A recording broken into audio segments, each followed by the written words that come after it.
Olá, alunos! Estamos de volta para mais uma aula de matemática nessa segunda-feira, dia 11 de maio. Vamos iniciar hoje o volume 2 da apostila de matemática e vamos iniciar com frações. Neste capítulo, nós vamos aprender mais sobre frações, entender o que é volume, vamos estudar sobre ângulos maiores e menores do que o ângulo reto, que no caso seria o ângulo agudo, o ângulo obtuso, né? E vamos também conhecer os tipos de triângulos. Então vamos lá, iniciando a nossa aula de hoje com frações. Uma parte, duas partes, várias partes. Vejamos aqui uma situação, um problema. Dorothy foi a uma loja de utensílios para a cozinha comprar formas de bolo especiais. Veja a seguir os modelos pelos quais ela se interessou. Esta forma possibilita assar bolos de dois sabores do mesmo tamanho. Que fração do bolo corresponde a cada sabor? Observe ali a forma, tá? Nós temos ali a forma que ela pode assar dois sabores do mesmo tamanho num bolo só. Então, vejamos bem, gente, só para lembrar as frações. Nós temos o numerador, que é o número que fica em cima do traço fracionário, e ele indica quantas partes foram tomadas, quantas partes foram pedidas. E o denominador, que é o número que fica embaixo do traço fracionário, que ele indica em quantas partes foi dividido o inteiro. Então, nesse caso aqui, nós temos o inteiro, né? Foi dividido em quantas partes? Será o denominador, que é o número que fica embaixo do traço fracionário. E em cima do traço fracionário é a parte que foi tomada, a parte que foi pedida. Então, que fração do bolo corresponde a cada sabor? Então, são duas partes, né? Cada sabor, entenderam? Se eu falar mais, vou dar a resposta, né? Então, prestem atenção. Com essa forma, você assa 4 sabores do mesmo tamanho de uma vez. Olha lá, uma outra forma diferente. Nós vamos observar essa daqui, ó, tá? 4 formas, 4 sabores diferentes numa única forma, num único bolo. Então, você vai completar também da mesma forma, usando frações, tá? Lembre-se, numerador, o número que indica as partes. Denominador é o número que fica embaixo do traço fracionário, que indica em quantas partes foi dividido inteiro. Aí nós temos mais uma aqui, ela também gostou muito dessa forma. Em quantas partes iguais o bolo fica dividido nela? Olha aqui, vocês vão contar quantas partes tem, tá? E quantas partes? O total de partes sempre será o denominador, certo? Cada parte é 1/8 do bolo todo. Você já aprendeu nas aulas anteriores, no bimestre anterior, que para representar com fração uma parte de um total, escrevemos 1 acima do traço fracionário, né? E o número total de partes abaixo do traço fracionário, certo? Como eu já havia dito antes. Então, se é 1/8, 1 em cima do traço fracionário e o 8 embaixo do traço fracionário.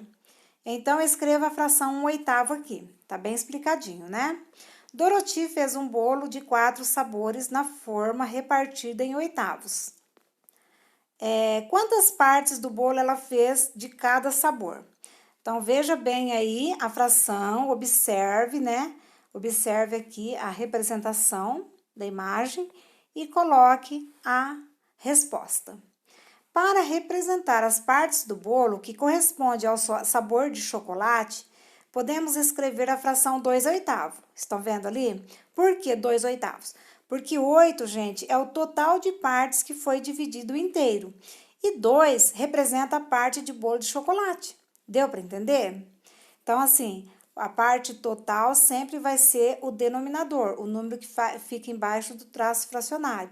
Aquela parte que a gente pede, no caso ali, quantos sabores de chocolate? Então, 2. Então, 2/8. Deu para entender? Aqui tem uma explicaçãozinha melhor. O número que vai acima da fração é o numerador, como eu já disse, e diz o número de partes que estamos considerando. O número que vai abaixo do traço é o denominador, que dá o nome para a fração representada, para a fração e representa o número total de partes em que foi dividido o inteiro, certo? Então, vamos lá para a página 5 agora. Então, veja como é o nome de algumas frações. Olha lá, o denominador. O numerador não muda, a gente sempre lê o numerador naturalmente, como o número 2, número 3, o numerador, 4, 10. Agora, o denominador, ele muda a forma da gente ler. Então, nós lemos assim, quando o denominador é 2, nós lemos meio ou metade. Quando é 3, terço. Quando é 4, quartos. Quando é 5, quintos. Quando é 6, sextos. 7, sétimos. 8, oitavos. 9, nonos. 10, décimos. 100, centésimos. Se tivesse 1000, seria milésimos e assim por diante, tá bom? Agora veja aqui, os bolos que Dorothy fez. As formas que ela usou têm o mesmo tamanho. Este foi o primeiro que ela fez. Quantas partes do bolo são de chocolate? Veja lá. Quantas partes de chocolate? Qual a fração que podemos escrever para indicar essas partes? Como se lê essa fração? Então, aqui você vai colocar na letra A, quantas partes de bolo são de chocolate? Só o número que indica. A B, qual a fração que podemos escrever para indicar as partes? Você vai colocar a fração. E na letra C, você vai escrever como se lê essa fração que você colocou na letra B. Entenderam, pessoal? Na forma repartida em metades, Dorothy fez este outro bolo. Veja bem, olha o bolo que ela fez, certo? Qual parte desse bolo é de chocolate? Em qual desses dois bolos a parte de chocolate é maior? Aí vocês vão observar, tá? Qual que é maior, qual que é menor. Então, observe com atenção que vocês vão descobrir algo aí interessante, tá bom? Número 2. A seguir, temos o desenho de uma forma repartida em 6 partes iguais. Cada parte representa 1/6 da forma. Usando cores diferentes, represente na forma três sabores de bolo. 3 sabores de bolo. Cada sabor deve ter o mesmo número de pedaços. Então, aqui você vai representar 3 sabores. Veja bem, nós temos aqui uma forma dividida em 6 partes. Você vai representar 3 sabores. Então, quantas partes de cada sabor será? Então, vocês vão pintar, certo? Ou escrever o sabor que vocês querem ali. Quantas partes da forma serão de cada sabor? Que fração da forma representa cada sabor do bolo?